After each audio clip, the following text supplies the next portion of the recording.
You have been in the industry like unignorable, right? Why performance marketing? I think the ability to see results really fast was one. Here, if you put in, let's say, money today, tomorrow you'll have your results. I believe it's 130 employees right now. Yes. Yeah. And all are remote. Everyone is remote. I believe we had a early mover advantage when we focused just on coaches. No one was doing it at that point of time. Now a few agencies have come up. So if you don't mind me sharing, what is the kind of revenue that you are making on a monthly basis? It's a 9-figure revenue. 9-figure revenue. Amazing. See, I have seen people literally put their gold in your Muthoot Finance, take a loan and buy like a 5 lakh high ticket program out of emotion. And these are like extreme fanboys who will also become extreme complainers, right? Hey, this is Deepak here from digitaldeepak.com, and in today's podcast, we are going to have a conversation with the founders of ScaleX, Prakhar and Amritanshu. So you are one of the two co-founders. We have two more co-founders, I believe. 4 co-founders. 2 of the 4 co-founders. Yes. And let's get the conversation started. So welcome to the Pixel Track office. Now it's the micro startup office. Great setup, yes. Yes, thanks a lot. So you have been in the industry like unignorable, right? If that's the right word to use. And pretty much every coach that I see is running ads. All the roads lead back to ScaleX. So very impressed by the way you have scaled up your company and the way you are doing your work. I believe it's 130 employees right now. Yes. Yeah. And all are remote. Everyone is remote. Awesome. And you guys have scaled up really fast, like within a few years, and that's mind-blowing to see. So I want to just go through a journey of how you became experts in performance marketing, first of all, and how was the journey in the past 5 years for you guys? Sure. When it comes to specifically performance marketing, I started much earlier than last 5 years. I believe it was 2014 something that I started specifically with performance marketing. Before that, I used to try a lot of things. I was mostly into coding, developing websites, or freelancing different things. So in 2014, I got started with performance marketing. The initial one was meta ads for dropshipping stores. Okay. Then gradually that led to doing performance marketing for D2C brands, Indian D2C brands. So worked with multiple brands there, Meta, Google, both. Eventually it evolved into complete strategy. And I think in around 2019, moved to performance marketing specifically for coaches. Fantastic. That has been the journey. So it's almost a 10 years experience in performance marketing alone. Yes. Amritanshu also has a vast experience with I think my journey started as a web developer. So back in school 2010-11, I was taking up freelance projects. Then 2016-17, I narrowed down to landing page development. 3 to 4 years, I learned development on developing landing pages and funnel for clients on ClickFunnels, lead pages, Insta pages, WordPress, all sort of funnel builders. And I think in 2020, I started doing performance marketing for them. And later I specialized into that. Okay. So when it comes to digital marketing, there are a lot of areas. If you look at the main top of the funnel areas, that would be YouTube, social media, which includes LinkedIn and Twitter. Right. Technically, YouTube is also part of social media, but is significant enough to call it a separate category. And then you have SEO, and then you have performance marketing. Middle of the funnel, we have email marketing, nurturing community. Bottom of the funnel, we have copywriting and sales. And I have seen people getting drawn to certain areas of the funnel and build an expertise there. My area of expertise is email marketing and middle of the funnel. So what is it about performance marketing that attracted you? And pretty much in every category of digital marketing, I think it's a combination of analytical thinking and as well as creative thinking. So why performance marketing? I think the ability to see results really fast was one. That for SEO, let's say you have to wait a long time. Same goes for organic. Here, if you put in, let's say, money today, tomorrow you'll have your results. So that the dashboard, how quickly you can make changes, and that would lead changes into your actual outcome. That was very fascinating. I started my first performance marketing ad in 2016. Even though I started blogging in 2008, I never touched paid advertising. Okay. In 2016, I wanted to create a free course about Facebook ads, like a free video for my blog audience. So just for the sake of creating that free video, I just put a ad campaign and put a $5 a day budget. And the next day I saw that I got like 5 leads at approximately $1 each. And then I immediately switched it off because $1 per lead at that time, I felt it was very costly. And then I set up one more campaign for the same test, but instead of putting $5 by mistake, I put $50. Okay. And I forgot about it, checked it after a day, and it burned the entire $50, but the lead cost came down to like 5 cents. Was that a lead form? It was not a lead form, it was a landing page. Okay. Conversion optimized ad only on Facebook. And that's when I understood that for the results to start getting optimized, you need to run it for a while. Right. And then the machine will, start learning. Correct. Yeah. So today you guys are running ScaleX, and ScaleX is specifically focusing on coaches and edtech brands. And pretty much who's of the industry is, working with you to run their performance ads. What sets you apart from other performance marketing agencies? Why would they want to come to you? I think one, we are result obsessed. So our core KPI is increasing your percentage profitability month on month. And that is what we are running after. We are not the kind of agency who wants to do ad spend and, bill you. If you are not generating profits, we might not even bill you for that. So that is one thing that has been, a driving factor for us. Okay. And the second big contribution was, I think all the co-founders of the company are very well versed with all the things needed to do performance marketing for coaches. That is copywriting, landing page development, video ad scripting, production. Most of us know how to manage it. Then web development, then also the webinar optimization, choosing the right kind of funnel, and also running ads. So it's not that we are just expertised into running ads. It was a mix of all the things required to run ads for a coach and scale their funnel, which helped us a lot. And the core thing that we presently work on is business strategy for them. Work closely with them in how we can increase the average order value, how we can increase the percentage conversion per webinar, how to position their L2s and L3s so that we can squeeze more conversions. So that is the core thing that we are actually focusing on. So it's more like a full funnel consulting plus execution company. Yeah. Performance and to marketing. add to it, we also, I believe we had a early mover advantage when we focused just on coaches. No one was doing it at that point of time. Now a few agencies have come up. The thing with 360-degree agencies is that they can do everything, but they're not, I would say, experts at one thing. So focusing on coaches for last 4-5 years, that has really given us those insights, which already keeps us way ahead of other agencies. So someone who has entered 1 year from now, 2 years from now, we are already way ahead of them. Yeah. And because the amount of budget that we handle is so high, we spend close to 20 CR a month. The amount of insights that we have specifically for coaches, that is unmatched. Got it. And the decision to just focus on coaches and edtech brands, is it how ScaleX started, or is it a decision that you took it along the way? When ScaleX started, we started with just coaches and edtech brands.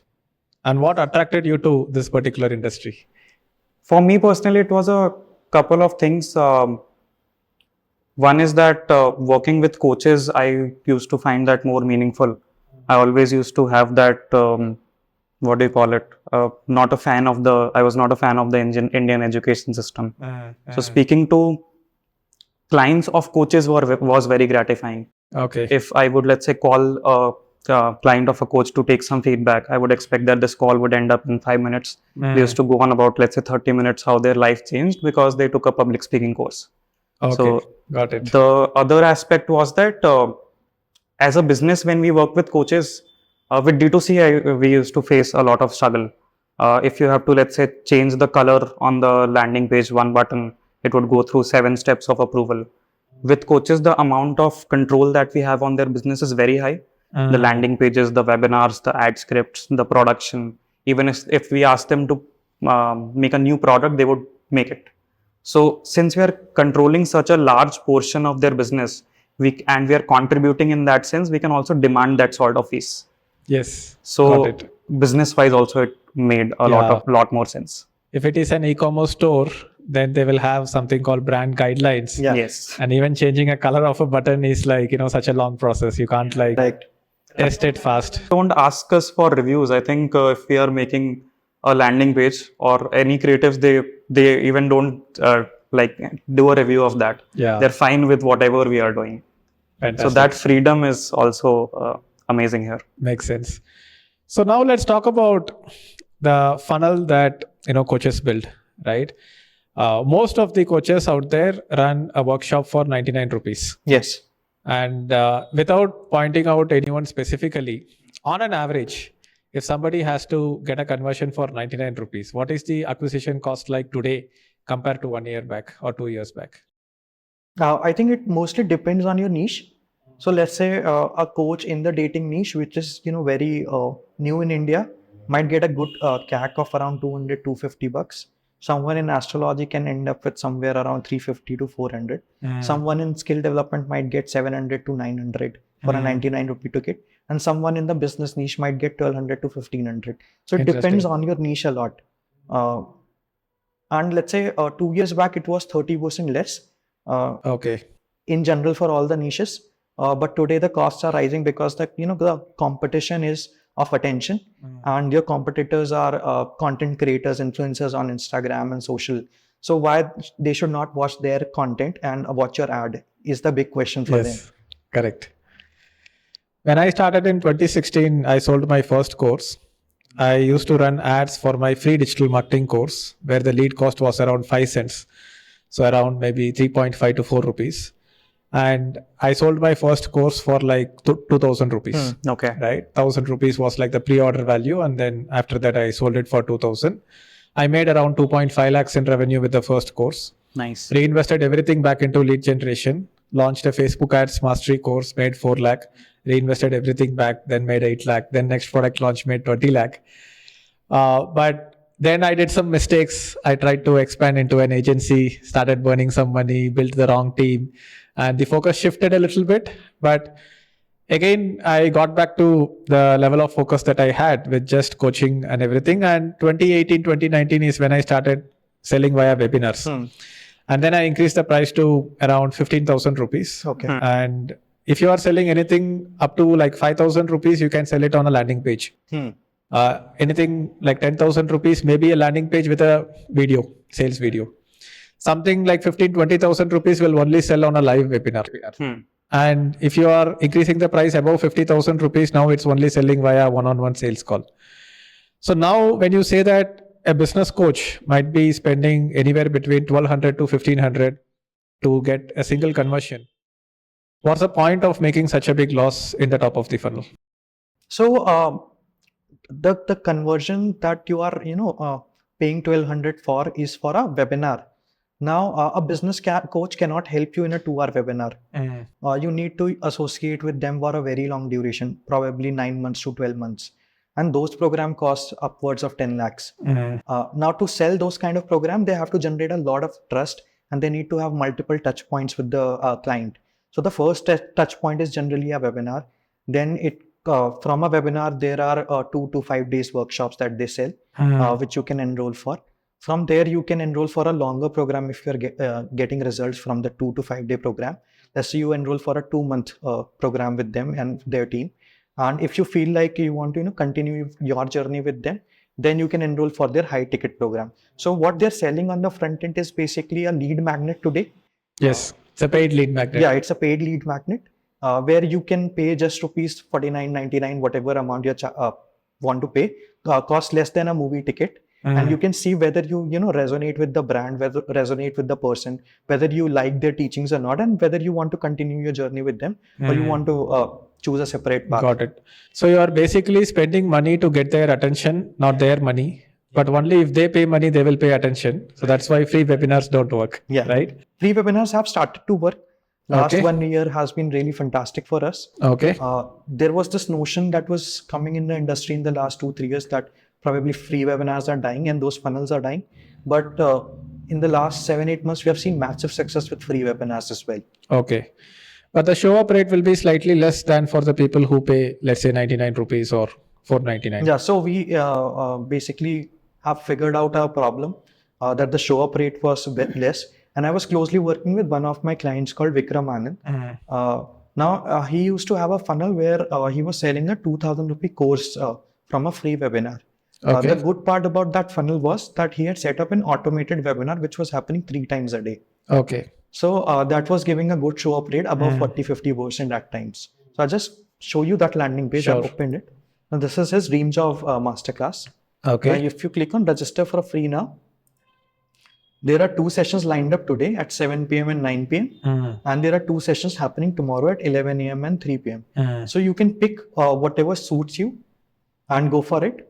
And this actually helps us in getting a better conversion rate, better show up rate as compared to free webinars, which used to happen 2 times a week. Got it. So do people know that they are attending an automated webinar? We don't say it's a live webinar anywhere. So we are not committing that it's a live webinar. And if someone is, signing up for a session, which is going to happen in 15 minutes, probably they know to some extent that it is a recording. Yeah. But this is definitely more effective than just putting a video, like a 30-minute or 45-minute video. They call it a video sales letter. This is definitely having a little bit more stickiness than much more standalone video. Because they come in the intention of learning at a specific time if they sign up. Yes. Instead of VSL where they were watching a food video earlier and they landed up on your landing page and now started watching your VSL, and they might get distracted. Got it. 5 to 10 minutes probably. So if it is a free webinar, the lead cost will be lesser. But once you are just looking at the conversions that happens after a free webinar, I think we can test out both 99 rupees free webinar. Sometimes people sell it for 299 or 499 as well, right? Yeah. So these are the types of webinars that you can run. Okay. Based on the sign up costs. So these are the sign up costs. Free, rupee 9, rupee 47, 45, 49, you can choose rupees 99, 97, 98, 95, 91. So almost all of them will give a similar CAC. Then there is a rupee 199 ticket, rupees 299 ticket, rupee 499 ticket, rupee 999 ticket. Now for free, you can keep a webinar which is of 30 minutes as well. Okay. But let's say if you want to charge rupee 999, people might not be willing to pay 1,000 rupees for a 30-minute content. Yes, maybe you have to do a 3-hour workshop. 3-hour workshop, or probably a 3-day program, or a one week challenge, which is a 7-day of doing 7 things. So there are multiple options. But what significantly changes with the sign up cost is the volume, the quality of traffic, and the CAC that you're going to get from Meta and YouTube. Let's say if you go for a free webinar, you can expect high volume. Similarly, for a low ticket of rupee 9, rupee 47, you can get high volumes. But your quality of traffic will suffer. Yes. Because a lot of people who have paid rupees 9 will eventually forget that they actually paid anything to you. Correct. Then if you look at the CAC, because this is low quality traffic, it's obvious that it will be low. You're paying for a low quality lead right now. Now, if you increase the sign up cost to rupees 99, 199, 299, 499, your volume is still going to be good and your quality of traffic will improve, while your CAC will also increase to some extent. And if you go for, the most premium audience, the highest quality of traffic that you can get is for rupee 999 or rupee 499 or even a higher ticket. Your volumes might suffer, but your CAC will be really high. So for a 499 ticket, your CAC can be anywhere between 1,500 to 2,500. Okay. Easily. In today's time. Earlier when we used to run ads, I think for Swastik, we used to do 499. The CAC used to be $500 only. So we were breaking even on the ticket. Yeah. Today it's not possible. It might be possible for, let's say, 20-30 days, but it's not very scalable. In general, in performance marketing, they say any campaign, any landing page conversion, CTR, everything kind of starts going down all the time, right? So if you start a new campaign, it gives the best CTR, best landing page conversion, and the lowest CAC when you start, and then it starts going down. That's actually very opposite. Okay. So for Meta, it is true. Meta is true. But let's say if you do a marketing on Google or YouTube, your CAC will actually start improving after certain Interesting. time. Okay. Why this happens is, now when you start campaigns on Meta, it will target the top 1% of quality audiences in the first day or two. and you'll get amazing CACs. For a 99 rupee ticket, I was earlier saying that you might get 1200 to 1500. You might actually get 300 Got it. in the first week or so. But after some days pass, the CAC will start increasing. But on YouTube, when you start advertising for the same rupee 99 webinar, the CAC would be around 2000, 2500, 3000. And over a period of time, it will start becoming more stable, because YouTube starts very broad and starts narrowing later. Okay. Meta starts quite narrow and starts going broad later. Very interesting. This is something I have not heard about anywhere. And I think one more reason why YouTube and Google might be better in terms of, making the numbers better over a period of time is also because they are focused on search a lot. Yeah. In Meta, it's just interruption ads. It's Yeah. more like an outbound. In Google and YouTube, there is a certain level of inbound interest that is being generated through the keyword searches. Definitely, yeah. So I feel like the ad campaigns that you create on Google is like, especially Google search ads, they are more like assets. And you can just set up the ad campaigns one after the other, target the keywords and keep running it for a long time. But for Meta, you have to keep refreshing the ad campaigns because the ad fatigue increases, frequency increases, then CTR goes down. Correct. On Google, we mostly focus on YouTube ads. So majority Yes, of our budget makes is sense. YouTube. But I think YouTube also leverages that. I mean, Google as a whole leverages that search data, what you're talking about. Yes. Which is also why you might see the coaches who are doing ads on their own, you would see very few of them running Google ads on their own, because it is so difficult to crack YouTube that they would give up in the first week. It literally burns your money for the first 2 days. I would say YouTube ads is more like similar to Meta. It's outbound, but with a little bit mix of the inbound search interest, which is coming from YouTube search itself instead of Google search. But it is still can be considered like a social network in itself, which is YouTube. Yeah, There is content. Instead of feed, you have like recommendations. It's also like a feed. And here you are mostly running pre-roll ads on top of other videos, or is it like videos which are already hosted on their YouTube channel, which is being pointed to from the search and other sources, or most of the traffic comes as pre-roll ads on top of other YouTube ads? Most of the ads will come either on top of other YouTube ads or in between the YouTube ads. Okay. So they have Interesting. started placing ads in between as well. Okay. And all the ads have to be actually uploaded on youtube.com only. You just make them unlisted, so it's not visible on their channel, and Got you it. just point that you are in. And while you are creating a YouTube campaign, you can basically put any YouTube URL and run somebody else's ads as well, right? Yes. I did that when I did a TEDx talk, and my TEDx video was in the TEDx channel. So I ran an ad for that and I got like 10,000 extra views. Oh, amazing. So one interesting thing that has happened with my own coaching career is that 70 to 80% of the leads that has come into my system and the customers who have come in has been via Google search ads. And I have not used so much of Meta and YouTube because I am targeting keywords such as learn digital marketing, learn Facebook ads, learn WhatsApp, learn Google ads and everything. And I'm giving a free course on Google and then nurturing them via email and then inviting them to a webinar and then trying to pitch my product to them. And if I make good enough profits, then I will put it back into lead generation. So in your experience, as you said, most of the coaches in most of the categories might not be having a good collection of keywords to target, right? In that case, you can only run YouTube and Meta ads so that it's more like a discovery ad rather than an inbound search ad. Right. So what would you say is the percentage between YouTube and Meta if you are just focusing on YouTube and Meta ads? At the beginning, you can go 100% Meta when you want to, test out your offers, your funnel. What are your conversion rates like? Are you even able to convert or not? Are people willing to buy your product or not? Once you have those things sorted, the basics sorted, then you can start scaling on YouTube. At a decent scale, so your split will be around 70% budget going on YouTube ads and 30% budget going on Meta. This happens when, say, once you're crossing 3 lakhs a day in ad spend, that is around 1 crore a month. Got it. But for beginners, I think you can choose 100% on Meta. Okay, makes sense. So now let's talk about the funnels itself. Let's say the number one client that you have, or the top 3 clients, what would be their average ad spend on a monthly basis? I think the top 3 are crossing 2 CR a month. 2 CR a month in ad spend alone. Ad spends. And most of this ad spend is going towards something like a tripwire product, like a 99 rupee workshop or a webinar and everything. And this is, I believe, mostly in the business coaching category. No, not just in the business coaching category, in astrology Oh, wow. Okay. and skill development as well.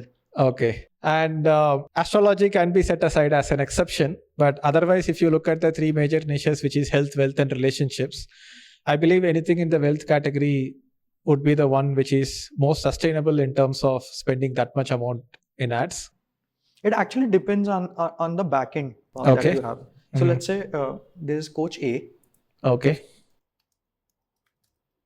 who is running a 99 rupee webinar, and then they have a 4,999 product. Then they have a rupees 49,000. Let's say 49,000 coaching program. So this is a course. This is a coaching program. And then there is Coach B, who has this very similar.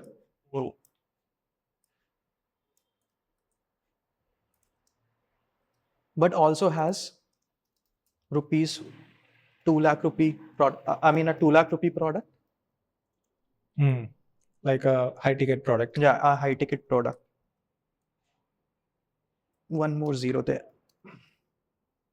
So this person can spend a lot and more in ads. Can be highly profitable. And can sustain more losses on the top of the front end. On front end as well. So what I have seen from the industry is that earlier people used to break even on the tripwire, and then they used to start making profit on the, let's say, level 1, which is the 4,999 product.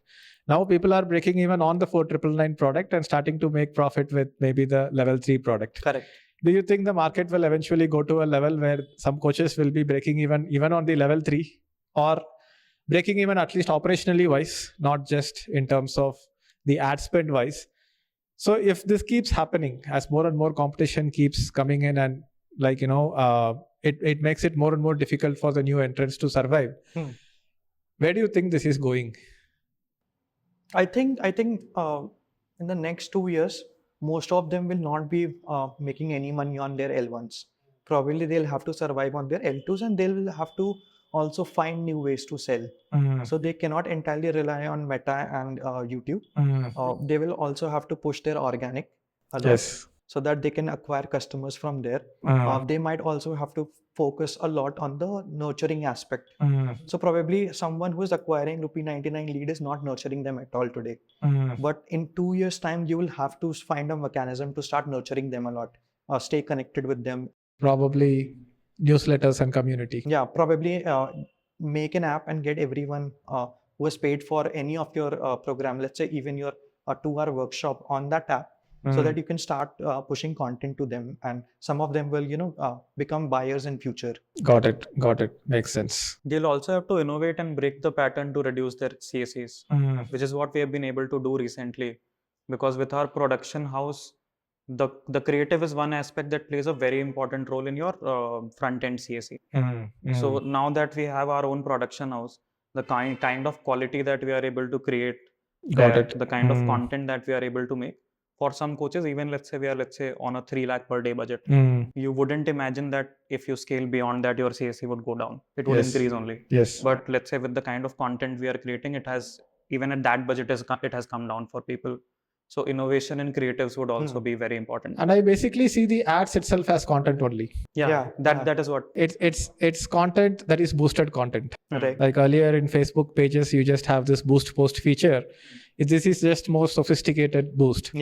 And people would want to engage with the content rather than looking at it just like a hook, and give some value in the content itself, and then take people down the funnel, right? So yeah, that is one of the ways to stand out from the market, to create really good content pieces.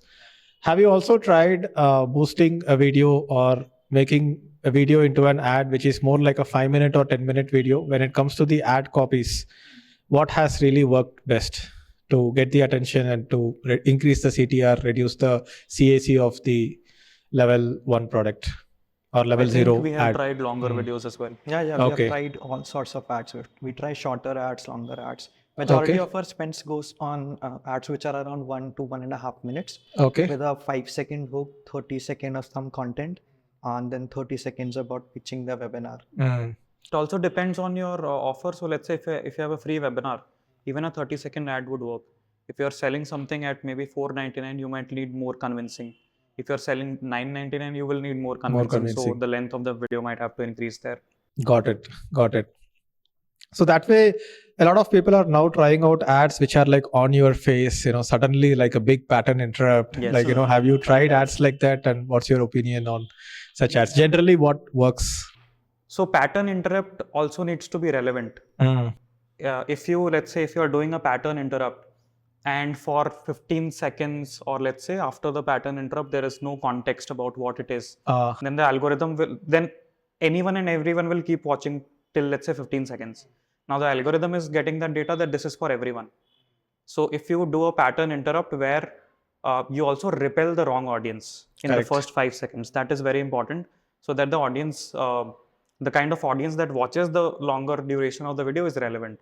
So I think that is one thing that with pattern interrupt, like I see a lot of people who place any kind of pattern interrupt. They might put a trending reel, but if we are able to like make it specific at the same time, then that works better. That's my... Got it. So since we are talking about funnels, I want to show you a funnel and get your opinion on it. And I have been in the industry for a long time, even though I have not scaled things as much as some of the other coaches have done. What I have seen is that there are two major models that coaches follow. So let's say Rohan from Usability, he is in the market as one of the relevant people. He is also spending at least 40-50 lakhs a month on ads. And according to for his himself thesis, or his, I didn't get that. For himself, for his clients, for Usability's own coaching products. Okay. And Rohan's entire approach is that, hey, do not do low ticket products at all, because that attracts low quality audience and you will not be able to serve them. They are a little bit painful to serve, which I do agree to some extent, that if you are selling something for 10,000 or 20,000 rupees, that can be like a low ticket product, and people do expect some result out of it, and you might not be in a position to work with them closely to give them those results. So it's kind of stuck in the middle. But if it is like a 3-day event, then the expectation is set very right. It's a live event. You come here for an experience, and after the event is done, there is nothing else. But still, he has primarily focused on not even automated webinars. He just has a free video sales letter which runs for 45 minutes. And he has been running the same VSL for the past 3 or 4 years. So he runs paid traffic to the VSL. So these things we can just delete for the time being. He runs paid traffic via the VSL. It goes on to a one-on-one sales call booking. And people who don't book a call setter will follow up on email, follow up on WhatsApp, call them and get the call booked. And then he sells a 1 to 2 lakh high ticket program. I think right now it's 2.5 lakh, the Usability Blue program. And from Usability Blue, there is a Usability X. Not so much in terms of upsell from here to here, but still this is the primary revenue maker. Right. And this is a pattern that I have seen with all successful coaches, that they have a 1 to 2 lakh high ticket program, 5 to 10 lakh, let's say ultra high ticket program, and some done for you agency services. The only difference is that how do people come into this particular sales of this high ticket product. Now, what I have understood from his funnel is that since people are not well nurtured enough, because they have not paid anything and got value back, they just watched a VSL, the only nurturing happens is here. And you need a very high performing sales team to convert people into the high ticket product. So the other model here is that you can do a 99 rupee workshop, webinar, free, or anywhere up to 999 rupees, as you said. From there, some people I have seen push people directly to the 1 to 2 lakh high ticket program. If the trainer is such a good salesman and such a good showman, captures the audience attention, then they can sell this directly. Or they can push people from this 5-day challenge or workshop or whatever is your tripwire is to a one-on-one call booking. And from there, they can book the 1 to 2 lakh high ticket program. Or most of the people, including Rajiv Talreja, what we have seen, they do a 3-day online event, which is usually priced around 5,000 to 10,000. And from there, this 1 to 2 lakh high ticket program is sold. Now, I'm not sure whether he is able to sell all the program, I think now he is selling the marketing accelerator program. Is it all happening directly via the event, or do we still have to do sales to get them here?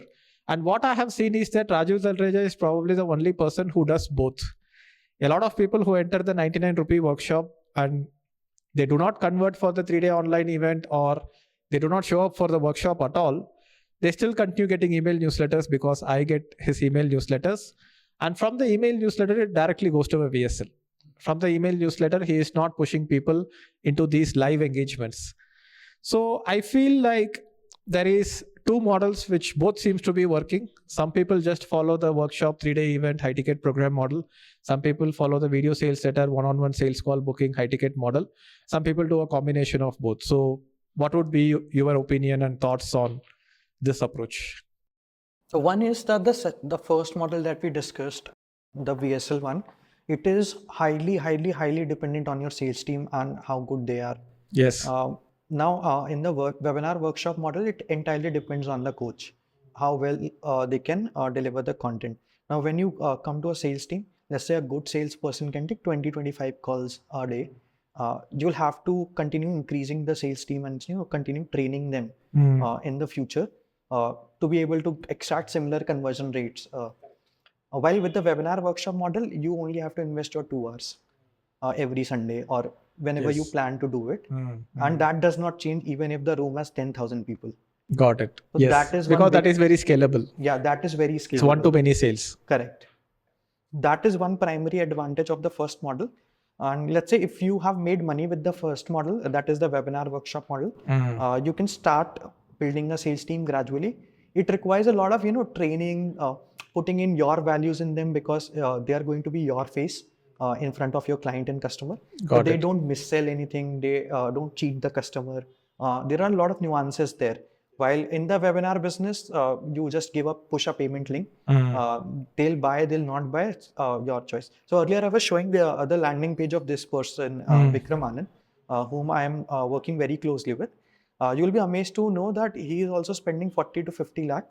He only has a L0, L1, L2. His L2 is priced at around 49,000 right now. Okay. And he does not have even one employee as of now. It's a single person business. So he just has an L2. He just has a L0. L0, which is the free webinar. Okay. Yeah, a free webinar automated, and an L1, which is a paid 3-day event, and then a L2, which is his inner circle program at 49,000. Okay. That's it. And he's able to run it alone. Fantastic. What Rohan is doing is good to get someone started, but whoever who came to us who also wanted to start a webinar funnel in parallel, their challenge was with the sales team. Attrition is very high in sales. Correct. So people leave. Yes. And that to is manage why a sales team is insanely difficult. Yes. I think to get started, that funnel is excellent. To scale eventually, you have to go one-to-many. If you want to scale without managing a very big team. Yeah. Yeah. Also, one more difference that I have noticed is that in the webinar process, they practice to buy from you a lot. Correct. Right? They practice how to make payments, and they've seen how you deliver value. They have received a lot of value as well from you in the first place. While if you try to sell a high ticket directly, let's say from a VSL to a sales team to a high ticket, now the expectation changes a lot. Because they start expecting that suddenly after paying 1 to 2 lakh rupees, their life is going to change, which is not for most of them because they are not going to put in the hard work that is required. Yeah. So that is one of the key differences, that their customer satisfaction rate might be low. I don't have solid data to back this up, but this is my opinion that it might be low. That is my opinion as well, because where in business models where I see the key man is not showing up that much, he's not doing live engagements and everything, customers are a little bit skeptical before they buy. And because they buy with a little bit of skepticism, the salesperson also wants to meet his targets, so he might end up pushing the product a little bit. They come with a lot of high expectations. Rather than calling it high expectations, we can say unrealistic expectations. Boss, I have paid like 2 lakh. And if you do not give me the service that you have promised me, then I'm going to be very disappointed. Right. So it's very tough customers to deal with. However, if they have gone through a 2-day workshop, 3-hour workshop, then a 3-day online event and have paid something and got value in return, you're not being very pushy to they are like willingly buying, like, hey, I got so much value from you, tell me what else do you have. And once they buy also, it really depends on what is practical to deliver in a 1 to 2 lakh high ticket program. But it also depends a lot on what the customer is expecting while he is coming into.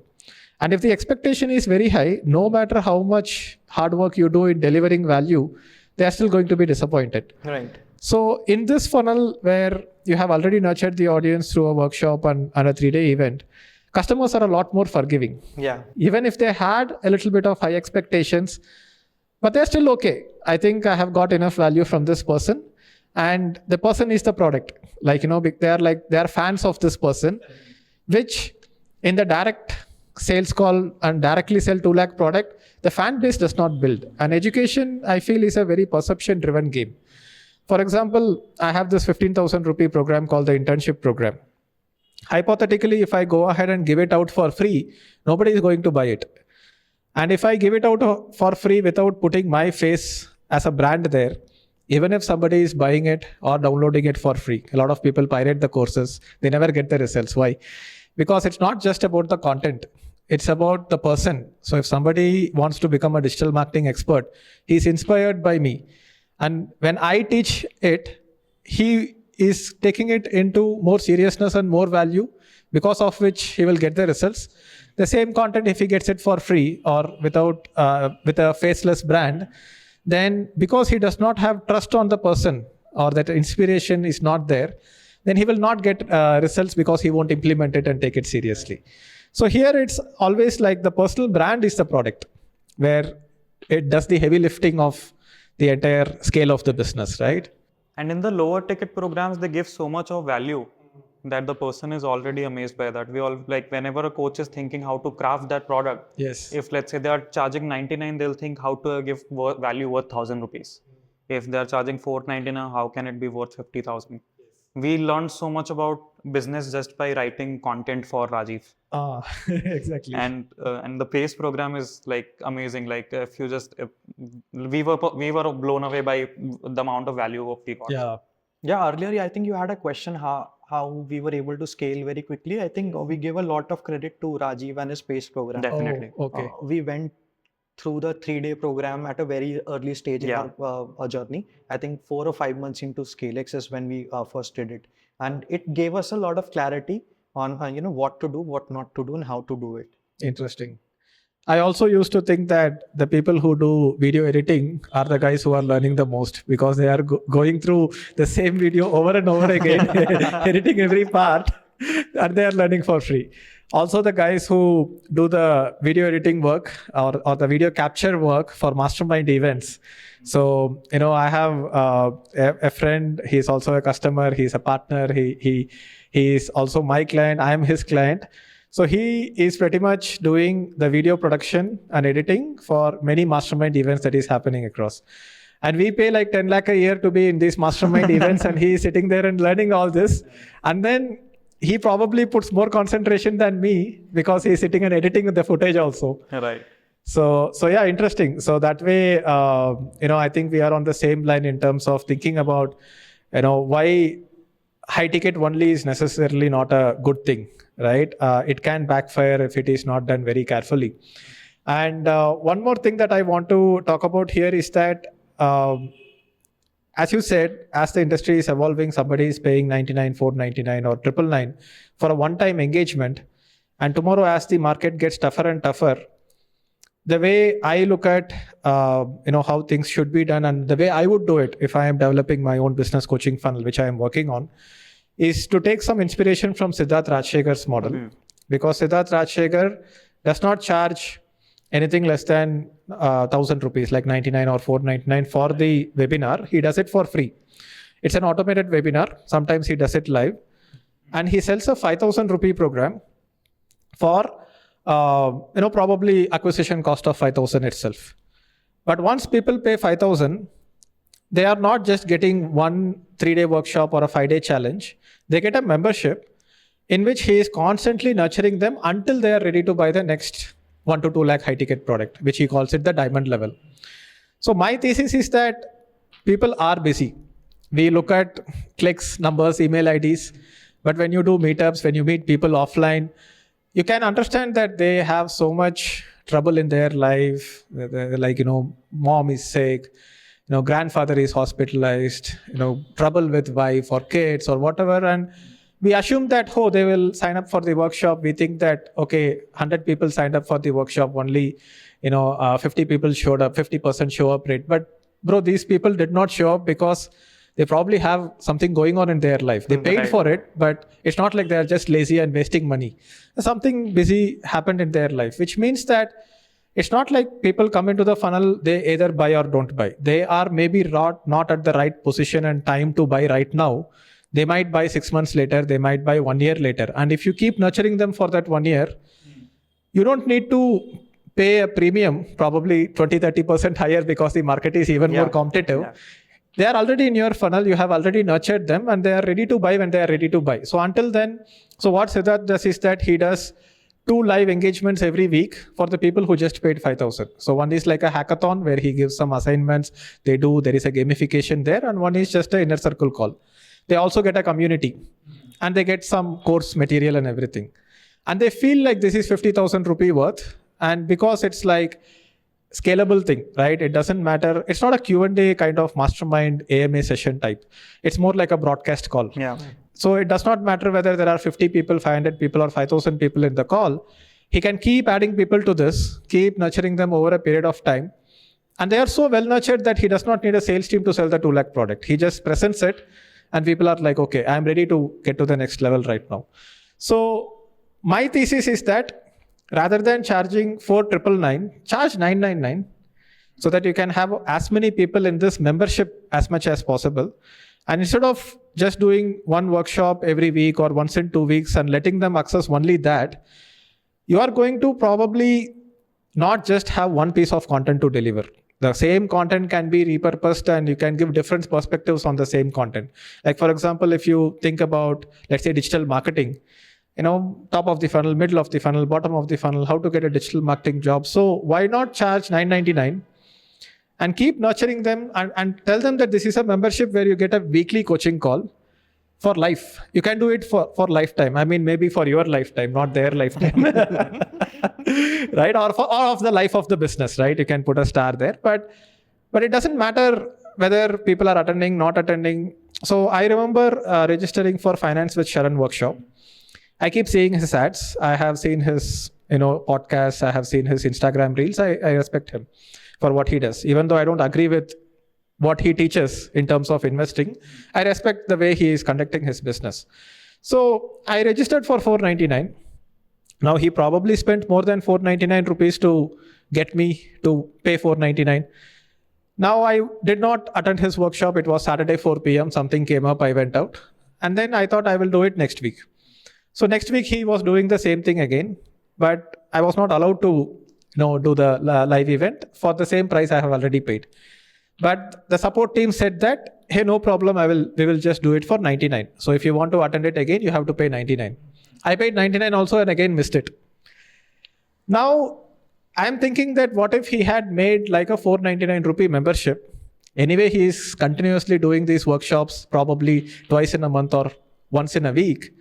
And if I am continuously getting emails from him, there will be one opportunity where I will end up seeing him live. And unless I see him live, I will probably not buy his 1% club, which is 15,000. I keep getting his emails. I keep seeing him, but maybe a live engagement is necessary. So what do you think about this model? This is what I am planning to do. So I'm just asking your feedback based on your experience. I think this is the new model. You have to integrate a flywheel with your funnel. You need community to support people. You need to see real case studies before you actually go for a product.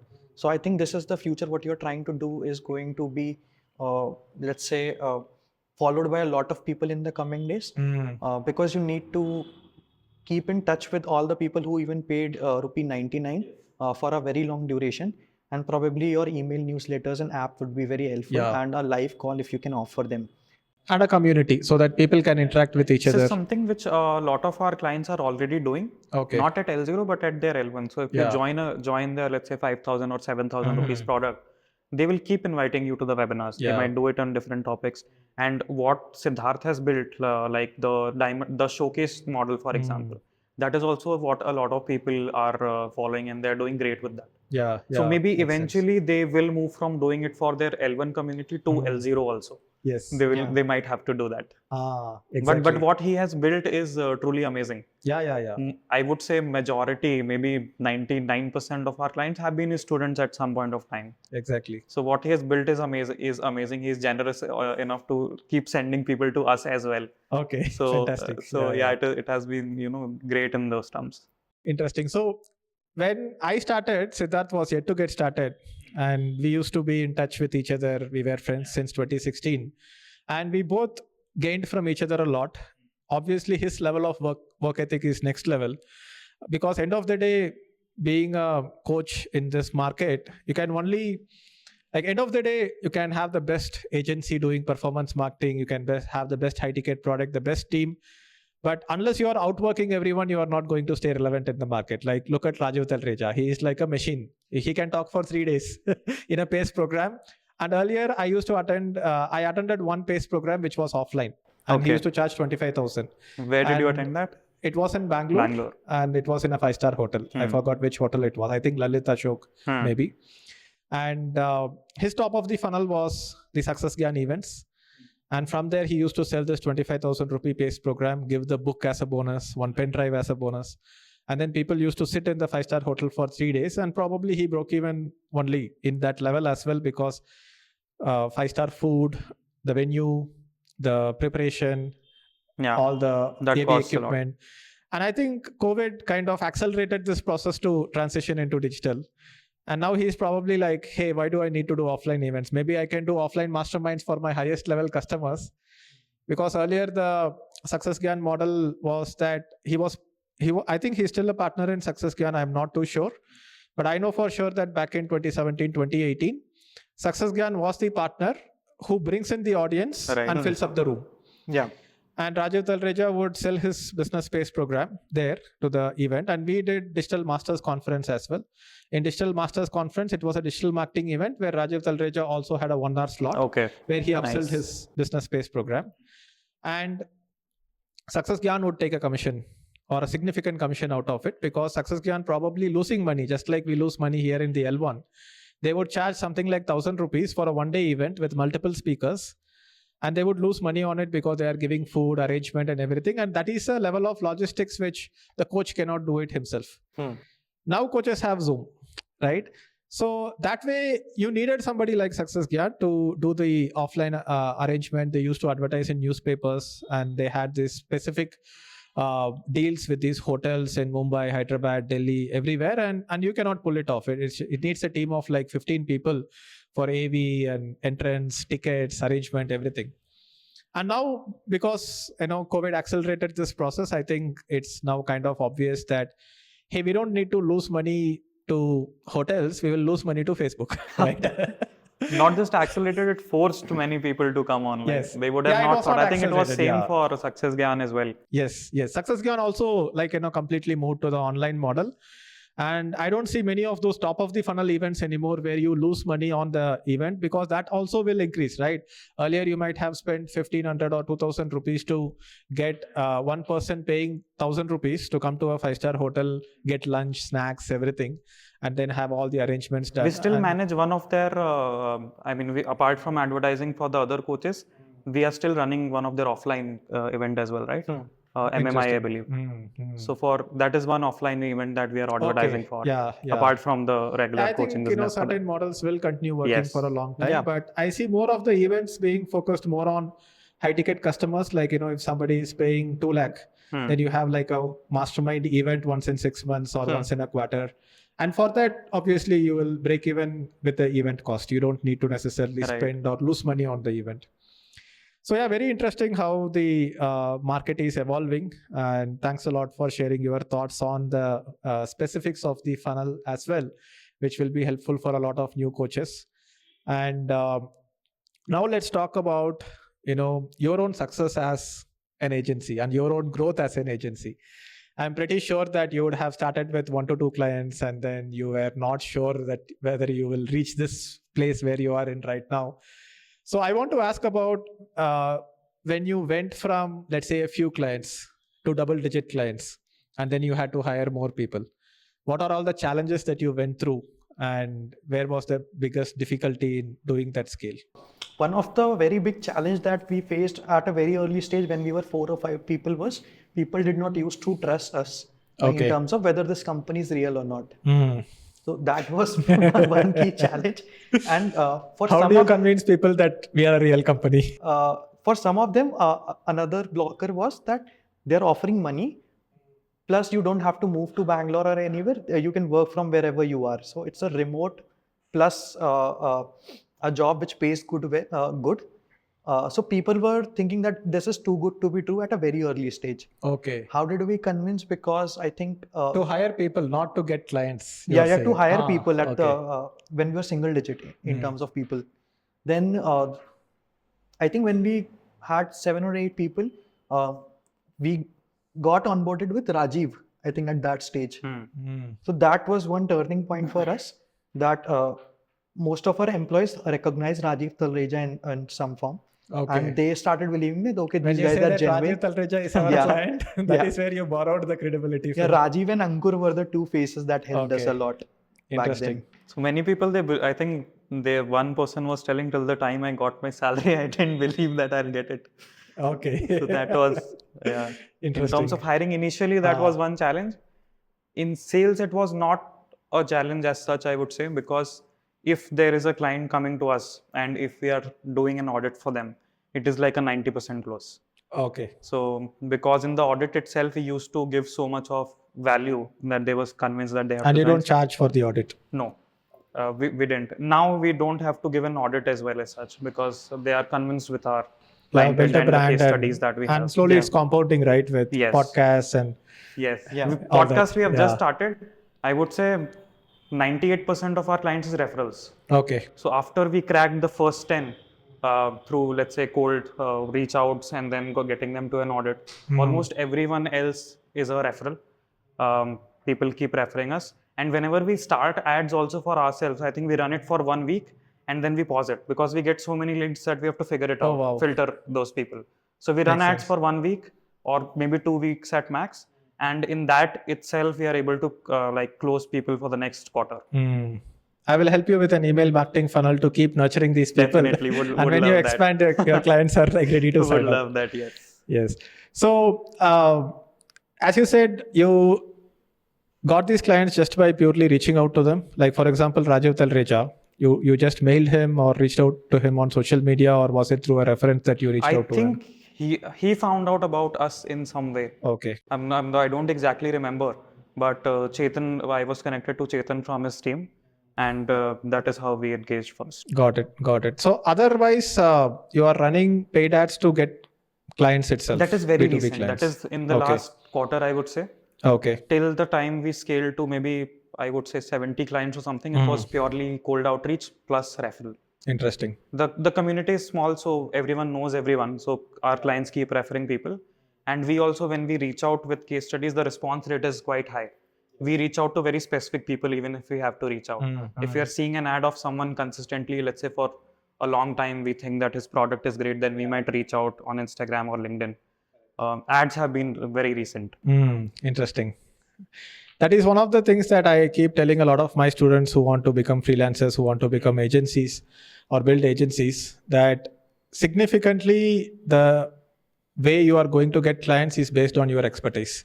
If you have the expertise, then even if your sales process is not the best in the world, if you are doing an audit and if you are delivering value, obviously the client will convert. You don't need a sales technique to convert the client or a marketing technique to convert the client.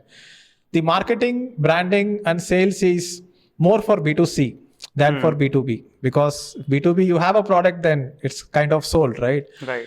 And the way I look at it is that when you take business as a whole, it's never pure B2C or pure B2B. It's always a spectrum.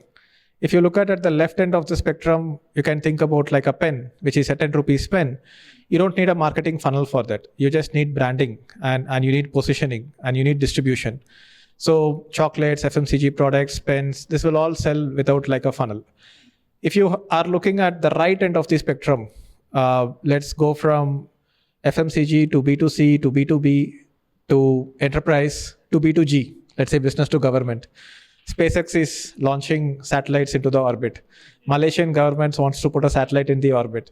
You don't need a marketing funnel there. Nobody is going to fill a form. Please fill a request form to launch a satellite. Right? The SpaceX salespeople will just reach out to the right contacts in the Malaysian government, start a discussion, and the sale just happens. When you look at big IT companies in India, enterprise level IT companies, so let's say Infosys wants to close a bank in UK for building their entire IT infrastructure. It's not just one or two salespeople, but an entire sales team working on multiple meetings to get the project through. Right. And I feel that you are more into, let's say, somewhere between the B2B and enterprise level, and you are helping guys who are going from, let's say, B2C to somewhere around B2B. Like Rajiv Talreja, I would say, is B2B because he's in the coaching niche, but he's still serving businesses, right? So that way, I think it's very interesting to look at that entire thing as a spectrum. Right. And that makes sense that, you know, cold outreach, some ads. I think now you have to start working on your brand. Yes. That's where I think the podcasting starts from. Right. Definitely, I think I would recommend an email marketing funnel and probably a book, right? A book about performance marketing. Any client who is interested, you know, send them a book filled with case studies and the overall, like what we discussed today, and outsource it. I think you guys have the money right now just to get a ghostwriter, right? Get it published, and every potential lead, just send them a free copy of a book. It will cost you probably 200 to 300 rupees to land the book on a client's table, including courier charges. And that is, I would say, retargeting in a 3-dimensional space off the screen, because nobody throws away a book. People throw away business cards or even brochures or booklets. But book though, from our childhood, we have been... Amritanshu is writing one already. Oh, wow. Crazy. Interesting. So for then the you past are on the many line. years, I think we had just put our head down and work. All we had was a website. Yes. Now that, and none of our socials were active. It is that now we scaled, we set up our systems, we found out some free time that we have started investing it towards this. So how do you find that free time? How do you get that leadership team in place? How do you hire people? Like obviously initially you had to convince people to, you know, come and join you. Where do you find this talent? Do you just go to Naukri, LinkedIn and random places like that? Do you have an inbound hiring funnel right now? Because scaling to 130 people is like a tremendous achievement, right? So how did you manage that? Initially, there were referrals, but we always had our LinkedIn as a channel active. Okay. For the first couple of people, we used Hirect, but it was not very scalable. The kind of quality that at scale, we would have not got that. I would say majority of the leads that have been inbound has been through LinkedIn. Okay. And now that, you know, the kind of brand has been set up, they know the kind of people we work with, the kind of incentives they get. They are getting to work from home. They don't have to relocate. To mitigate that, the fact that we are not sitting in an office, we do retreats. Okay. So we have done 2 retreats in Goa. The next one is happening in September in Bangalore. Okay. So the kind of engagement it has built, the kind of content it has built from there, the branding that has happened from there, that is really helping. Awesome. And Fantastic. The people who have also stayed here for a long time, the kind of reviews that they have and that they're willing to share it with, you know, anyone prospect who's looking to join. So those things have definitely helped. Out of the first 10 employees that started with us, I think 100% of them are still with us. Oh, crazy. Yeah. Nobody has left. Yes. Fantastic. That's really hard to achieve in this day and age. Which means that they are feeling like there is a work-life balance, there is a good community, there is future for me in this company. And I believe a lot of these things you have learned from Rajiv itself on building teams. Definitely. And everything. Yeah. So if you don't mind me sharing, what is the kind of revenue that you are making on a monthly basis? It's a 9-figure revenue. 9-figure revenue. Amazing. So 1 crore is 7 figures, right? Or you are telling in US dollars or? I think he's telling in INR. INR only. Okay. Anywhere between 10 to 100 crores, I would say. You're telling in US dollars or INR? INR only. Okay. INR. Okay. So, okay. We will calculate that later. I believe more than 10 crores in a month. In a year, yes. In a year, more than 10 crores. Yeah. So in the 10 to 100 crore range, Yeah. right? Not, And yearly, not yes. towards the 100 crore. yeah, not okay, 100 more as of towards now. this range, Yeah. but yeah, makes complete sense. And what is your future dream? Like, now that you have achieved this level of scale in just a span of few years, where do you see yourself 5 years down the line, 10 years down the line? One of the first performance marketing agency that I came across was Socrates. When I was working in Practo, I was the first digital marketing hire there, and they had raised a round of funding, and they wanted to advertise for so many different combinations of keywords, which includes permutation combination of the specialty into the locality into the city, right? So it's like the dermatologist in Koramangala in Bangalore, Right. dermatologist in Aund in Pune. So like that, there were like 10,000 keywords. And what I did was, I forgot the exact name of it, but there is a technique in Google search where it'll create the ad campaigns by itself based on the search index. Okay. And I just ran those campaigns because I cannot sit and manually create like some 2,000 ad groups. And then Socrates came in, and Socrates kind of brought in some automated systems, created like so many ad groups in an automation that every ad group had just one keyword in phrase match and exact match. Okay. And it had a specific ad to it. And the CAC dropped by 50%. And then they eventually got acquired by Merkle, I think. Merkle Yes. Socrates right Yes. now, right? So are you thinking of eventually having an exit, or are you planning to kind of start multiple branches within ScaleX itself? Because one thing that you have done is that in the naming of the company, you just have called it Scale. It doesn't say performance marketing or anything specific, which means there are opportunities available for other parts of the funnel, organic content creation, sales, community, nurturing, and everything. So where do you think that your future goal lies? That do you want to start branching out into other areas, or first focus on trying to saturate the market in this particular area, whatever you are doing first? And also one more thing I want to ask, sorry for stacking too many questions, but do you plan to go international? International, we are already working with a couple of stealth projects, Okay. stealth coaches. So that is one thing that you definitely want to try. But we are not very sure whether we want to, pursue it as one of the key things or not. So it's just an experiment that is going on. Okay. In terms of branching, I think it is similar to how we run ad sets. 80% of the money is going into doing what's working for you. 20% of the money is always going into testing out new things. Nice. So we are always testing out 5 or 6 things for a quarter. It could be a workshop funnel, it could be a D2C brand, it could be building some tech, which is happening at the back end. If something works very well, we are going to bring it on the forefront. Got it. Makes sense. So with ScaleX, to the other question, I think we have already saturated to some extent, which is why only we take maybe like 2 to 3 clients, in a quarter. Okay. Because we have to work with a certain quality of coach. So ScaleX might evolve into just being working with a certain set of clients. Let's say the top 100, top 200, like that.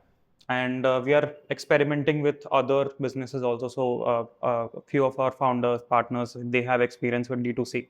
Okay. So we have started going back into the D2C. We realized what mistakes were done back then. So we have a couple of projects. One of them is doing more than 1 CR a month in revenue. So slowly putting, like as Amritanshu said, 20% is going into that experimentation. Okay. He has set up a tech team which is building apps and products for our coaches, other people. So there is another D2C agency. There is a tech team that is working with 7-8 people. The production house, we envision to separate that. Right now, the production house is only creating content for our coaches, but eventually we plan to do, let's say, proper AdSense. So in that way, we are expecting. I think increasing quality of the ad copies and the ad images, ad videos is where the delta will lie going forward. Yes. Because everybody is understanding the profit that is there in the education market, the impact that they are creating, and the market is getting more and more competitive. So while scrolling through the feed itself, if some ad stands out, I think the branding of that particular personal brand or that edtech brand starts from the ad copy itself, right? Agreed. Interesting. Did we miss any question from that? No, I think that's about it. Like, do you plan to raise funding or investment, or you don't need funding or investment, I believe? For ScaleX, we don't need funding Yes. or investment. Yeah. And do you plan to eventually roll out the profits into and invested something into, like, we have a lot of performance marketing tools, right? Like, WordStream was there. I don't know if WordStream is really active right now, but you have keyword research tools, and there are tools which kind of communicate between these platforms like Google Ads and everything. So have you thought of, like, I'm pretty sure you are already using a lot of tools inside. The funny part is that we are not. We are not. Okay. not You are using just any- using directly the Google Ads. Yes. Google Ads Manager and Google Sheets. That's it. Interesting. So maybe For ecom, I think your build team has built the dashboard. Yeah, so we have built one dashboard where you can manage all the fulfillment and logistics for a D2C brand at the back end. So that is one tool that we have built for a client. Now we plan on selling that to other D2C brands if they want. Interesting. So we have really heavily invested back into the team itself. So because in an agency, the key is retaining people. You need to retain your best talent. So we have a very strong incentive structure. So that is also one, I would say, reason for people to stay. The kind of incentives we give, the kind of money they are able to make if they perform well is something that I don't think any agency can match. Amazing. Then they are not going to leave. It's like a long-term investment that you are doing back into the team. And also one more thing I wanted to ask is that out of the, let's say, 130 people team, let's say 10 people will be like top management, but rest, how is it like distributed? Like how many people who create ad copies, how many people do manage the ad campaigns on a daily basis? So like a rough idea. I think around 20 people do copywriting. I think similar to that would be 20 video editors. Around 10 to 15 people in web development, basically taking care of landing pages and websites. 7-8 people into graphics, UI, those kind of things. And 40-45 people core into performance marketing. Interesting. And maybe 5-6 combined HR and finance. Got it. 5-6 in production as well. Makes sense. And 45 people in performance marketing means that they are basically making the decisions on, hey, how do you allocate budget across these different campaigns? Whether one campaign has become stale, do you need new campaigns? Communicate with the ad team, creative team, get back. So that's what you mean by the core performance marketing team, right? That's layered in a different model.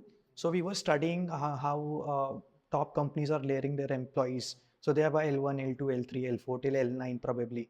Got it. So right now when we were starting, we did not need till L9. We were okay till L4. So let's say I'll be at L4. Someone would be reporting to me who is a manager, is an L3. A couple of associates will be reporting to the manager who are L2s. And then there are executives reporting to the associates. Got it. So that is the kind of model we have in performance team. And that is similar across verticals. It's not just limited to performance. It is the same in copywriting team. It is the same in web development team as of now. And the team would be spread across India, I believe. Yeah. We have people from Kashmir. We have people from Kerala. We have people from Gujarat. I think apart from the 7 sister states, we have people from we have covered most majority of the states. Oh, nice. Very nice. And brings a very diverse culture when we meet in physical. There's someone who does not know Hindi versus someone who only knows Hindi. And we are trying to interact. And it's quite fun when all of them engage together. Yeah. I think offline meetups and these offsite events will be like a lot of fun. Yes. And everybody would be looking everybody else, hearing their voice just on video, and it's great to like finally meet them. Right. And that too in a place like Goa, right? Yeah. Right. I think that's definitely the model forward. I am a little bit more inclined towards like, working out of office and wanting employees to be in my office so that I can have better bandwidth with them. But it's not necessarily that as I expand my team in the future, I would want everybody to work full time in a corporate office. What I'm thinking is that, let's say if I end up having 50 employees, I will have a office which can handle 10 to 15 employees. And I would do this round roster, like, come work out of here for a week, then go back work from your home. That would be a middle point between completely remote and completely having like a corporate office. And this office is what you suggested, I think, also last time. Yeah, exactly. exactly. Suggested to me that We are looking forward to that. Because I'm also optimizing for my own energy levels and how much stressful it is for me to run the business. Because at some point, you will end up making more money than what your basic needs are required as a founder.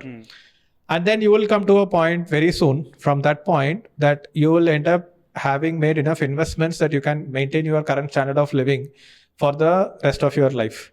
Right.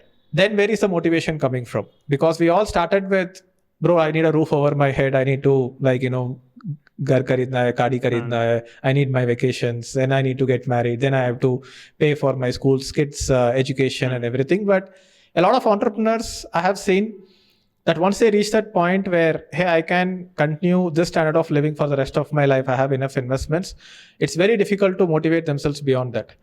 And I don't want to be like feeling stressed out getting into meetings like, okay, 9 o'clock Zoom meeting, showing up on a Zoom meeting for me is stressful. I would rather want to talk to employees across the table.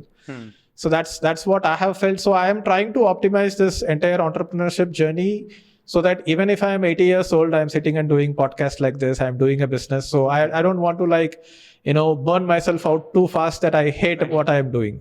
Right. So for that reason, I feel, especially the leadership or the management team will be paid enough that they can stay anywhere. It's not a cost cutting thing anymore. And they can afford to even move their family to one central location. For me, that is Bangalore.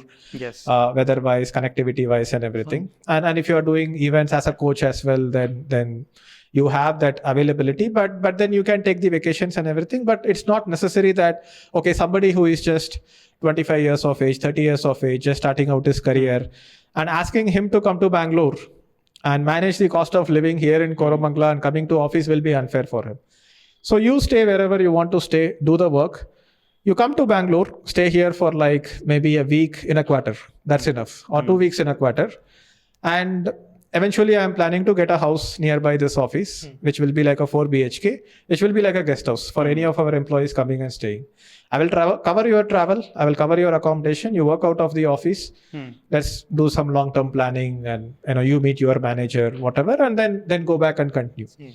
So that's a little bit more efficient than just offsite really should be that there. idea. Yeah. So that would also be fun. And I'm like an office person, right? I can't like stay at home, which you will also realize once you get married that you can't stay at home all the time. It's just a lot of chaos, right? And you need that like separation from home and office. And that's why my house is like 300 meters apart. But Monday to Friday, I'm here at the office. Okay. There will be a random Thursday afternoon. I don't feel like working. I will just go home, spend time there. But I can't stay at home all the time. And tomorrow we have family, we have kids, we have pets, and you are like trying to focus, and then you are like doing a Zoom call, like nahi, baad mein. That you might have seen such things happening where people are living with their families and trying to just work out of a room inside the house. You have a lot of gray areas, and you can't like cut out your home time, free time, and work time. So this I learned from Tony Schwartz, who has written this book called The Secret of High Performance or something like that. I will share the exact title. He was also the ghostwriter for Trump's book, The Art of Deal, Art of Closing the Deal or something like that. So Tony Schwartz is the guy. He was a trainer for tennis people. Okay. And he would train them on how do you manage your energy. Like if you look at tennis players, they do like a hard shot and they won't look at the audience. They won't distract themselves. They are just looking down. And those few seconds are like recharge. Okay. So he says that the secret to high performance is managing your energy, not your time. So there is a rhythm, and that rhythm you have to manage in your body. Like you do a meeting, you say something, you have a client meeting, and then how do you use the next 15 minutes or half an hour before you get to the next engagement is the secret to high performance. Because what we end up doing is that we scroll social media or we check some emails, and then another meeting comes, and then we are not recharged enough. And that way, by the end of the day, we are like so burnt out. And then we have alcohol, nicotine, and other things to kind of. And then we need the weekend to recharge. But very interestingly, you start seeing the effects of it from 35 to 40. It really starts taking a toll on you. Yeah. And until 30, you have like, you don't notice it at all. You can like keep doing your hustle. Right. 30 to 35, it'll slowly start creeping in. 35 to 40, it really starts like showing up. And then you have built something, but you have not built your habits to manage what you have built. Yeah. And that's why I see, that's where I see entrepreneurs quit. No, I think we have realized it by now. Oh yeah, I think it's starting to creep in, right? We burnt out a lot during the initial few years, but there is that realization. Yeah.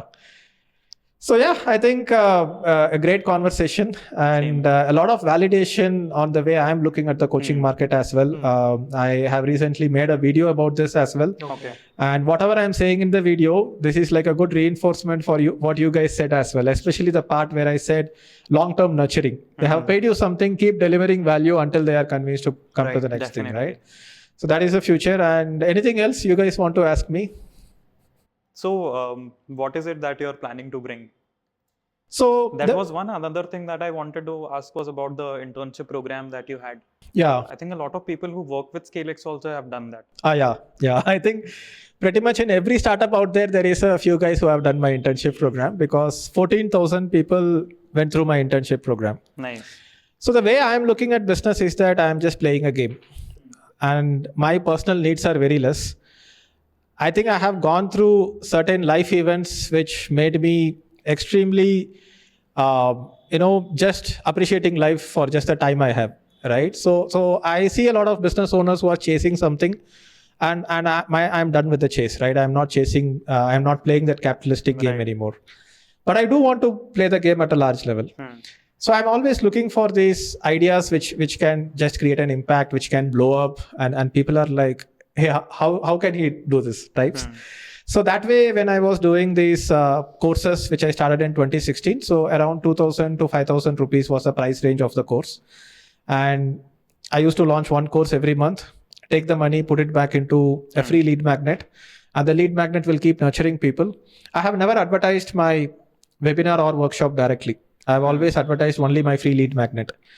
And the way I look at it, the analogy that I give is that you don't turn on the borewell if you want to take a shower. You turn on the borewell when the overhead tank gets empty. And then you open the shower tap or whatever water you are using, it comes from the overhead tank.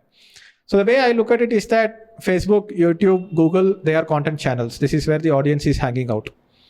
I don't want to advertise my product, whether it's a 99 rupee product or retarget a higher level product directly on this channel. Instead, I'm advertising my content. I'm siphoning off the audience from there to here.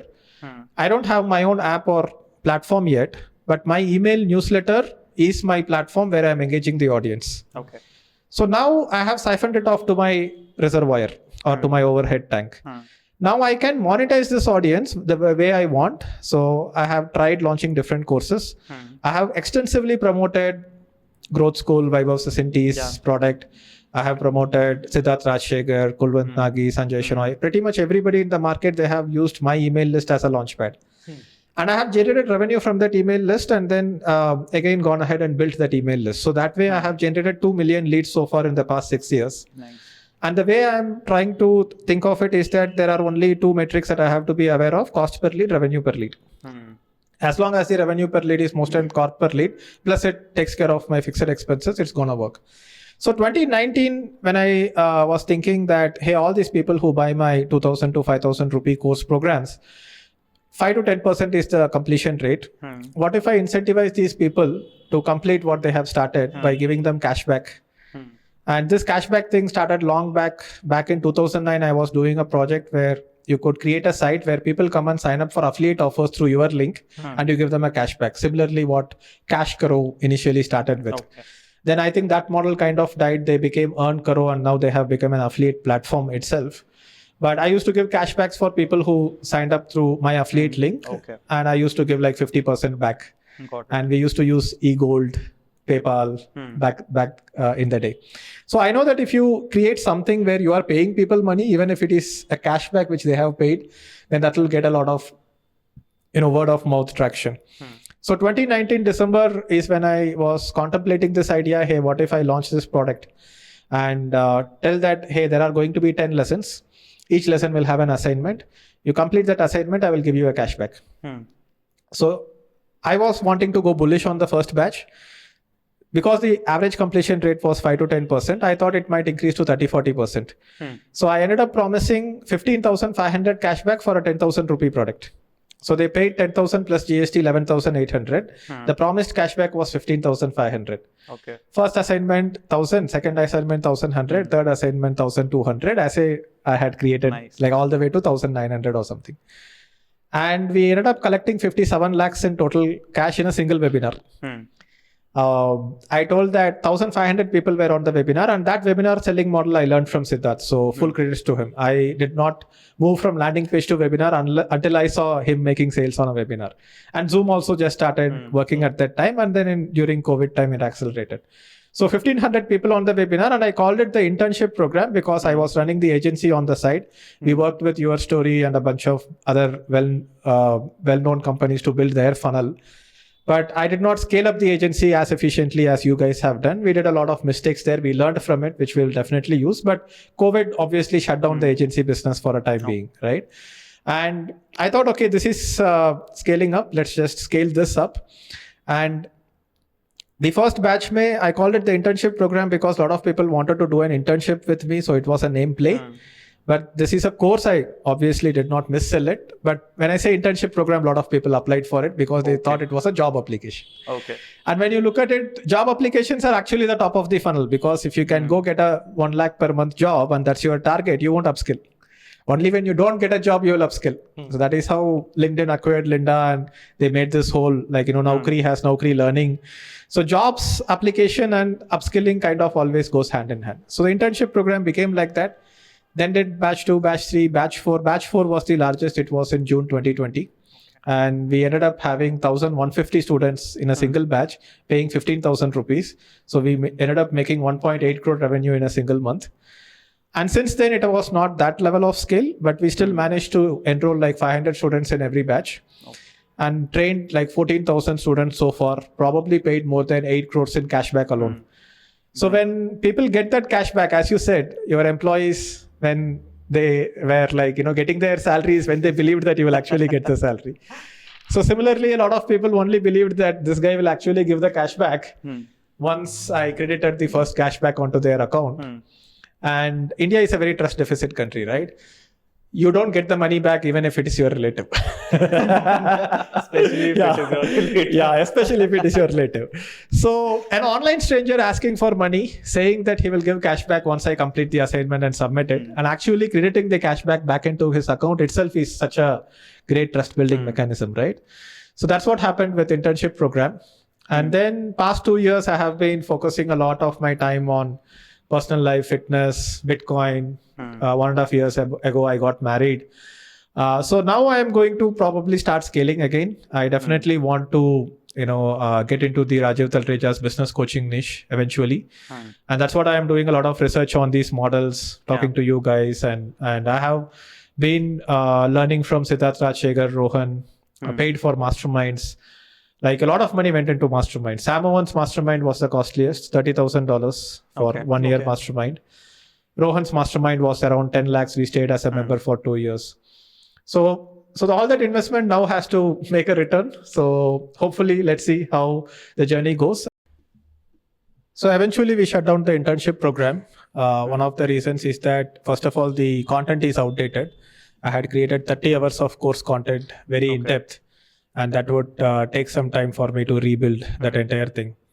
But I could just do that if that is the only thing I'm planning to relaunch. But when you look at the market, you see there are 3 major customer avatars. You have employees who are just out of college, want their first internship or job.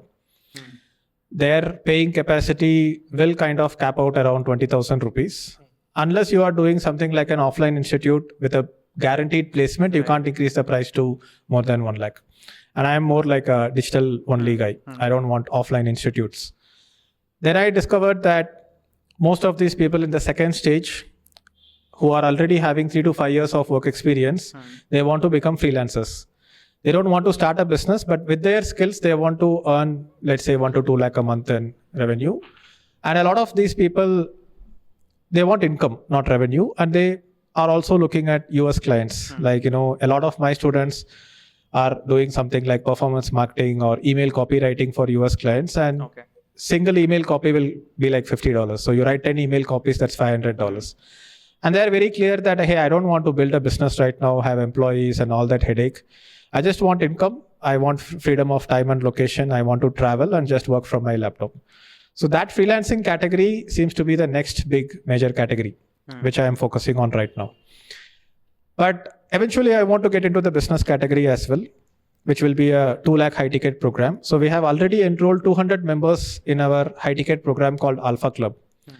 But we did not necessarily run a VSL ad or a workshop or a tripwire for that. All the 200 people came from my email list, which went up to 2 million total leads generated, 4 lakh, 5 lakh people active list, just in the process of trying to get more leads for the internship program. But there was a disconnect. People are not looking at business coaching and coming into the funnel, but enough business people ended up entering the funnel because it was just all over the place.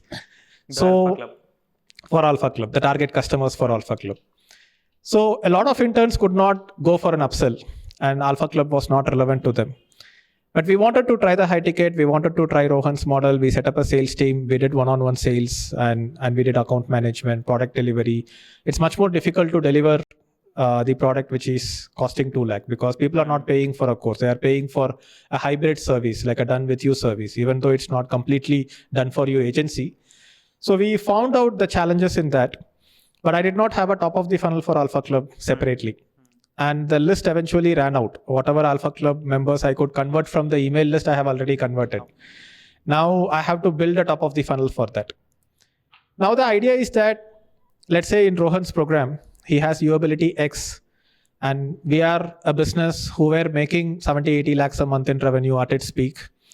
Mostly it was around 40-50 lakh a month in revenue. Our maximum ad spend in a single month went up to 24 lakhs back in, I think, 2021 or 2022 February. And it was just like a little bit of a brute force, not like very well planned things in terms of the funnel, target market, what is the product. We were just trying out different things. But now that the business coaching market is so competitive and difficult, if you take the example of Rohan's funnel, so he has an ultra high ticket program where he is charging around 10 to 15 lakh a month, 10 to 15 lakh a year, and a program which is like Usability Blue, which is 2 lakh, 2.5 lakh for 6 months, or now I think it's for 3 months. Now, why did we join Usability X and paid upwards of 10 lakh for the entire year of membership? 4 offline events, but we paid because Rohan is already making 1 crore a month with Usability Blue. And to see that we are joining Usability X. So the content in Usability X might not be groundbreaking. It might be similar content to Rajiv Talreja or anyone else. But the reason we joined was that because he's already doing, there is a proof of work.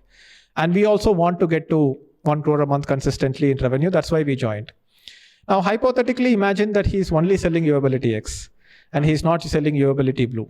And let's say he is getting 3 customers a month at 10 lakh per year and he's making 30 lakh a month in revenue. Now, first of all, we won't join because he's not making that much revenue. Yes. And second of all, even if we join, what is he going to teach us? He can't teach us how he made money from us. He is going to teach us how he makes money from Usability Blue. So there has to be a one-step separation in what you are teaching and what you are charging for, is what I believe.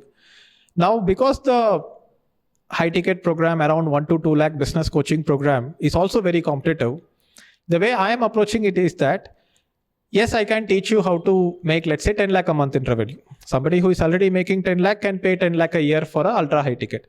Somebody who is making maybe 50,000 to 1 lakh a month in revenue wants to get to 10 lakh a month in revenue with 3 to 5 lakhs profit as a business, would not mind paying 2 lakhs for a high ticket program.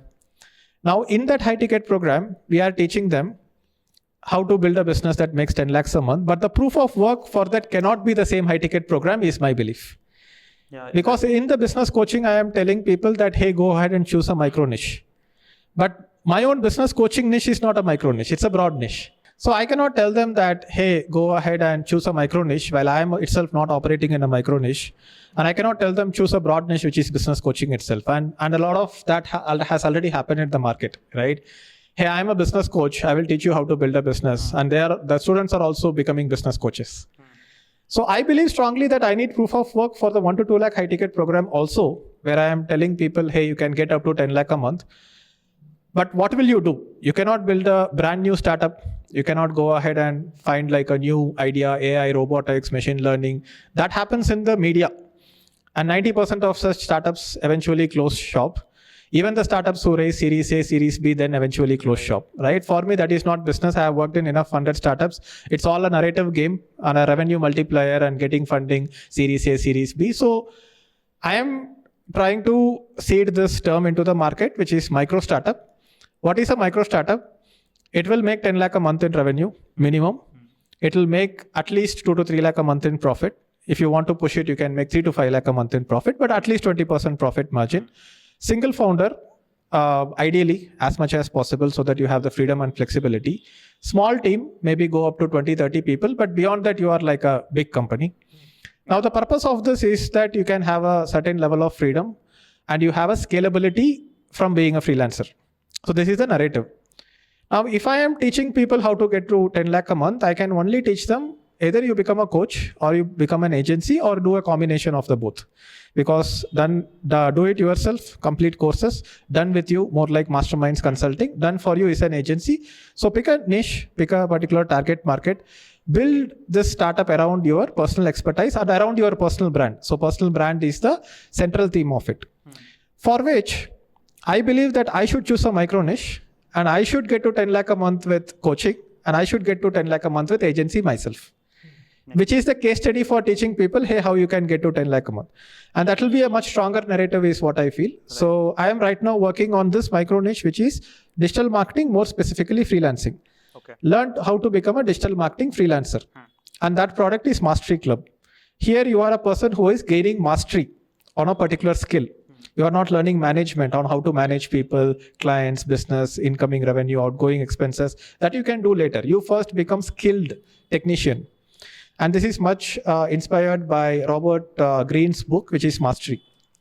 So he first wrote this book called 48 Laws of Power. Yeah. And in one of the interviews, Robert Greene himself said that one of the reasons that he launched this book, Mastery, is because I don't want people to think that you can just grow by manipulating people or just playing this game.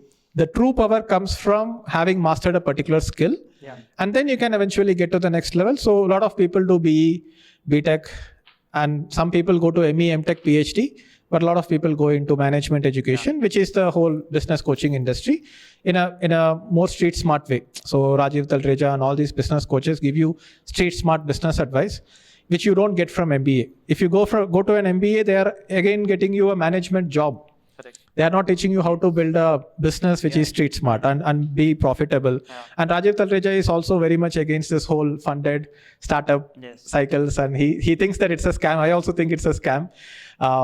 Series A investor sells it to Series B investor sells it to Series C, and eventually you dump it on the retail and the stock price tanks, right? So that is the idea of micro startups. So right now, the idea is that whatever we are doing with our coaching business and the agency, and in the agency, my niche is email marketing. I'm providing email marketing services. The name of the agency is called Deep Marketing. And on the coaching side, we have digital marketing freelancing training with the product Mastery Club. So until I reach at least 20 lakh a month in revenue with these, I feel I don't have the moral eligibility to teach people business. Because yes, I might have done it at some point in time, but am I parallelly running it? Because I want to practice what I preach and preach what I practice. This is not necessarily true all the time. I can still coach people how to build businesses. And if I have enough case studies, that might be enough. But in this competitive market, in this day and age, I feel it's not enough. And the entire idea of micro startup is that I will build this entire startup in public, right from the incorporation of the company and the cost I incurred in incorporation to the first month revenue, second month revenue. So May we incorporated the company. June was our first month. And we ended up making around 1.25 lakhs in revenue in the first month, 1.24 lakhs. This is what we spent. This was the profit and this was the bank balance, and literally putting the screenshot of the bank balance itself. Nice. Now, July, we have made a little bit more than 2 lakh in revenue. And whatever challenges I am facing, the team that I am hiring, so it's like a startup reality show. I am showing you how I am building a startup from scratch. Yes, it is true that I do start with a brand. I do start with an advantage. I cannot become like a no-name person. Like I cannot show you from I was born and how I built, right? You do have to accept that, hey, I'm starting with a little bit of an advantage, but that's why I might be able to scale faster. But you can pick up lessons from this entire process, build your own startup. And then I will also be teaching people via Alpha Club, and Alpha Club's revenue might also become part of this eventually. Can't help it. And when I make, let's say, 1 crore a month with Alpha Club, so let's say I have a 2 lakh product and I sell 50 units a month, then I have the moral eligibility to teach somebody how to get to 1 crore a month in revenue, and I can charge them 10 lakhs a year. Otherwise, if I am only not making 1 crore a month in revenue, I cannot charge 10 lakhs a year promising people that I will teach you how to get to 1 crore a month in revenue. So I am the case study, the number one case study, and then I will have n number of other case studies. So my own agency is Deep Marketing. But another interesting thing that I am doing is that this micro startup is also like acquisition.com, where I am partnering and investing in other small agencies and small brands who are Alpha Club members itself, onboarding them, because people might be like, Deepak, you are digital Deepak. You have some gifts or you started very early, but can a new person, 26 years of age, can also start and do this? So we have some case studies in Alpha Club where these guys are either focusing on YouTube or focusing on SEO or focusing on one of the areas of digital marketing funnels. And they are also generating 5 to 10 lakh a month in revenue. Now I can do a testimonial with them, but I feel that might not be enough in this level of competition. So I'm onboarding them and incubating them inside micro startup, and their revenue will also be transparent, just like my own project. So apart from me making 10 lakh a month with agency and coaching, I have a bunch of other 5 to 10 guys in each of their own micro niches also making 5 to 10 lakh a month with coaching plus agency. So with all these case studies, and then I can also kind of cross-pollinate, because somebody comes to me for email marketing, they want SEO, they want YouTube, like, okay, go to this person. And this person will take accountability and responsibility. I also feel that it's very difficult to do a full funnel digital marketing agency, because imagine somebody is joining a company as a content writer, and the business owner is coming and asking the content writer, hey, why is the business not making money? He can't do anything, right? He's like, you hired me to write content. My KPI is to write good content. See, I have written good content. You just judge me on this level. You have a performance marketer, you reduce the CPL, you improve the CTR, you reduce the CAC. That's where the responsibility ends. And there might be other factors in the business, such as competition, what is the reputation of that business itself, which is out of your control as an agency. So I have burnt my fingers trying to do full funnel agency before, where we built the landing page, we built the performance ads, we built the product itself, we built the sales for it. And end of the day, they will ask us, boss, I expected a lot more returns. Like, I am doing your business for a fee without having stake in your business or without having a profit from your business. And I don't want to take that level of accountability. I would rather do that business myself within me, right? So that's why I am planning to split up the agency brands. So Deep Marketing will be my email marketing, middle of the funnel agency, which is my area of strength. And eventually Pixel Track will be our performance marketing brand, which might be like ScaleX. If it scales all the way to the level of ScaleX, well and good. But I want that person who is the CEO of Pixel Track to maintain at least 10 lakh a month in revenue, so that he can become a case study for making Alpha Club a much more solid product.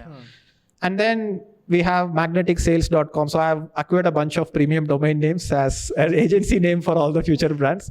So Magnetic Sales will be a sales agency where you are training the salespeople, giving them remote closers, one-on-one salespeople. Then we can have social media.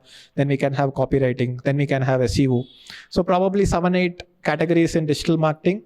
If you have to extend beyond that, you probably have UI UX, design, website design, development, and then you have app development. So that's pretty much it. So maximum 10 categories. I don't want to go beyond 10. And everything is going to be a case study, because I feel there is much more opportunity in scaling the coaching than the agency, because I think the complexity in scaling an agency, right?